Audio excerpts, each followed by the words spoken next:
Next week ನೋಡ್ರೆ date ಚೆನ್ನಾಗಿದೆ ಅಂದ್ರೆ ಸೊ ಮನೇಲಿ ತುಂಬ ಪ್ರೆಷರ್ ಆಗ್ತಿದೆ. ನಾನು ನೆಕ್ಸ್ಟ್ ವೀಕ್ ಮದುವೆ ಹೋಗ್ಬೇಕಂತೆ.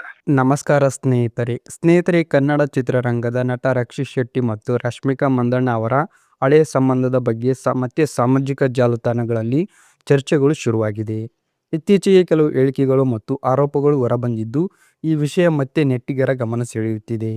ಸಾಮಾಜಿಕ ಜಾಲತಾಣಗಳಲ್ಲಿ ಹರಿದಾಡುತ್ತಿರುವ ಮಾಹಿತಿ ಪ್ರಕಾರ ರಶ್ಮಿಕಾ ಮಂದಣ್ಣ ಅವರ ಕುಟುಂಬದವರಿಂದ ಕೆಲವು ಹೇಳಿಕೆಗಳು ಬಂದಿವೆ. ಟ್ರೀಟ್ ಮಾಡ್ಬೇಕು.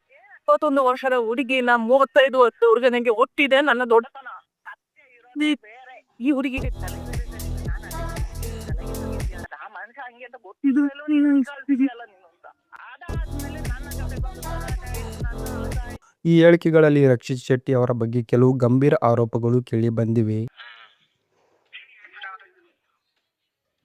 ಗ್ಯಾರಂಟಿನಾ? ಅಲ್ಲ ಬಟ್ ಇನ್ವಿಟೇಷನ್ ಪ್ರಿಂಟ್ ಎಲ್ಲ ಮಾಡಬೇಕು. ಸೊ ಇವತ್ತೇ ಮಾಡ್ಸೋಣ. ಬಟ್ ಇನ್ವಿಟೇಷನ್ ಪ್ರಿಂಟ್ ಮಾಡಕ್ಕೆ ಇದೇ ವಿಚಾರಕ್ಕೆ ಸಂಬಂಧಿಸಿದಂತೆ ನಟ ಪ್ರಮೋದ್ ಶೆಟ್ಟಿ ಅವರು ಕೂಡ ತಮ್ಮ ಅಭಿಪ್ರಾಯವನ್ನು ವ್ಯಕ್ತಪಡಿಸಿದ್ದು ಎಂದು ವರದಿಯಾಗಿದೆ. ರಕ್ಷಿತ್ ಶೆಟ್ಟಿ ಅವರು ಹಂಚಿಕೊಂಡಿದ್ದು ಒಂದು ಸ್ಟೇಟಸ್ ಅನ್ನ ಅವರು ಸೋಷಿಯಲ್ ಮೀಡಿಯಾದಲ್ಲಿ ಹಂಚಿಕೊಂಡಿದ್ದಾರೆ ಎಂದು ಹೇಳಲಾಗುತ್ತಿದೆ. ಆ status being silent sometimes kill you, ಕೆಲವೊಮ್ಮೆ ಮೌನವಾಗಿರುವುದು ತುಂಬಾ ಕಷ್ಟಕರವಾಗಬಹುದು ಎಂಬ ಅರ್ಥ ಇದಾಗಿದೆ. ಈ ಹೇಳಿಕೆಗೆ ಹಿನ್ನೆಲೆ ಏನು ಎಂಬುದರ ಬಗ್ಗೆ ಈಗ ಸಾಮಾಜಿಕ ಜಾಲತಾಣಗಳಲ್ಲಿ ಸಾಕಷ್ಟು ಚರ್ಚೆ ನಡೆಯುತ್ತಿದೆ.